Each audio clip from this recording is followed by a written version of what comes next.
ছুটছি। ভাগবত বলছেন আমি নয়, চৈতালি চট্টরাজের আদৌ কোনো বিন্দু মাত্র কোনো যোগ্যতা নেই, কোনো ক্ষমতা নেই। ভাগবত বললেন সুখ বলে কোনো জিনিস নেই, দুঃখ বলেও কোনো জিনিস নেই। সুখ আর দুঃখ বলে কোনো জিনিস নেই। আপনার মানসিকতার উপরে সুখ দাঁড়িয়ে, আপনার মানসিকতার উপরে দুঃখ দাঁড়িয়ে। আপনি বলবেন, আমরা বলবো কেন আমরা এত দুঃখ পাচ্ছি, এত যন্ত্রণা পাচ্ছি, আর আপনি বলছেন মশাই সবটাই মিছে। বলে পুরোটাই মিছে বাবা, সবটাই মিছে। দুজন ব্রাহ্মণ পুজো করে আসছেন, একটা জমিদার বাড়ি থেকে দুজনেই পুজো করে আসছেন। পুজো হয়ে গেছে, তারা সবকিছু দান দক্ষিণা নিয়ে বাড়ি যাচ্ছেন, আর একজন ভদ্রলোকের সঙ্গে দেখা হয়ে গেছে। তারা বাড়ি যাচ্ছেন আর একজন ভদ্রলোক যাচ্ছে। যেতে যেতে এই ভদ্রলোক সাইকেল থেকে নেমে ওই পূজারীর দুজনের দিকে তাকিয়ে বললেন, কি ব্যাপার, আপনারা কোথা থেকে আসেন? না, আমি জমিদার বাড়ি থেকে পুজো করে আসছি। একজন হেসে হেসে বলছে, আর একজনের মুখটা একবার বাংলার পাঁচের মতো হয়ে গেছে। এনার দিকে তাকিয়ে বলছেন, কি ব্যাপার, আপনার এত দুঃখ কেন? ওনার এত আনন্দ, আপনার এত দুঃখ। মনে হয় আপনারা দুজন দু জায়গায় পুজো করতে গিয়েছিলেন। ওই যিনি সবসময় আনন্দে কথা বলছেন ব্রাহ্মণ, তিনি বলেন, না না, আমরা দুজনে একই বাড়িতে পুজো করতে গেছি। আচ্ছা, একই বাড়িতে পুজো করতে গেছেন, তাহলে মনে হয় আপনাকে থাকার জন্য একটা ভালো ঘর দিয়েছে, ওনাকে মনে হয় একটু খারাপ দিয়েছে আর কি, যেখানে ফ্যান ট্যান নেই সেরকম একটা জায়গা দিয়েছে। না না না, একটাই ঘরে আমাদের দুজনকে থাকতে দিয়েছে, একটাই ঘরে থাকতে দিয়েছে। তাহলে মনে হয় আপনাকে রসগোল্লা বেশি দিয়েছে, ওনাকে মনে হয় দুটো কম দিয়েছে। বলে না না, আমাদের দুজনকে যে যত পারবে সে ততই খাবে, যাচাই ছিল না। তাহলে মনে হয় আপনাকে বসার আসনটা ভালো জায়গায় দিয়েছে, আপনি ভালো জায়গায় খেতে বসেছেন, ওনাকে হয়তো একটু বাইরে দিয়েছে।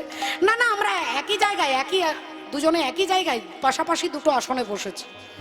ও, তাহলে মনে হয় আপনাকে লুচি দিয়েছে আর এনাকে মনে হয় অন্ন দিয়েছে। না না না, ও দুজনকেই লুচি দিয়েছে, একবার গাওয়া ঘিয়ের লুচি। যাবা, তাহলে এবার বুঝতে পেরেছি আপনাকে যে দক্ষিণে যে ধুতিটা দিয়েছে, আপনার ধুতিটা একটু দামি, ওনার ধুতিটা একটু কম হয়ে গেছে। না না, আমাদের দুজনকে সমান ধুতি দিয়েছে। ভদ্রলোক বললেন, তাহলে নিশ্চয়ই আপনার দক্ষিণা একটু বেশি হয়েছে, ওনার একটু দক্ষিণা কম হয়েছে। বলে না না, আমাদের দুজনকেই 501 টাকা করে দিয়েছে। ভদ্রলোক বললেন, যা বাবা, একই বাড়িতে পুজো করতে গেছেন, একই জায়গায় থাকেন, একই রকম খাবার খেয়েছেন, একই ধুতি দিয়েছে, একই দক্ষিণা দিয়েছে, তাহলে আপনার মনে এত আনন্দ আর ওনার মনে এত দুঃখ, এর কারণটা কি? বললেন, আসলে আমরা যখন পুজো করতে যাচ্ছিলাম, আলোচনা করে যাচ্ছিলাম, ও আমাকে বলছিল যে আমরা তো জমিদার বাড়িতে পুজো করতে যাচ্ছি। আমি বলছিলাম যে মনে হয় জমিদার বাবু 201 টাকা দক্ষিণা দেবে, কিন্তু দিয়েছে 501 টাকা। আর ও ভাবছিল জমিদার বাড়িতে পুজো করতে যাচ্ছি, মনে হয় 1000 টাকা দেবে, কিন্তু দিয়েছে 500 টাকা। উনি ভেবেছেন 1000 টাকা, দিয়েছে 500 টাকা। আমি ভেবেছি 200 টাকা, দিয়েছে 500 টাকা। তাই হরি বল, এবার আপনারা শুনলেন, চিন্তা করে বলুন, আসলে কি দুঃখটা তাকে কেউ দিয়েছে না তার ভাবার উপরে দাঁড়িয়েছে? বাবু, উনি ভেবেছিলেন 1000 টাকা দেবে, দিয়েছে 500 টাকা, এর জন্য ওনার দুঃখ। একই রকম দুঃখ, একই কথা শাস্ত্র আমাদের বলছে। আমরা ভেবে নিয়েছি যে আমার ছেলে আমাকে খেতে দেবে, আমি ভেবেছি আমার ছেলে আমাকে বুড়ো বয়সে সেবা করবে, আমি ভেবেছি আমার নাতি আমাকে জড়িয়ে ধরবে। এবার নাতি যখন লাথি মারছে তখন দুঃখ হচ্ছে। তাহলে দুঃখটা তো নাতি দেয়নি, আমি ভেবে নিয়েছি আমার ছেলে আমাকে ভবিষ্যতে দেখবে। এবার ছেলে যখন দেখছে না তখন আমার দুঃখ। তাহলে আমার ভাবার উপরে সুখটা দাঁড়িয়েছে।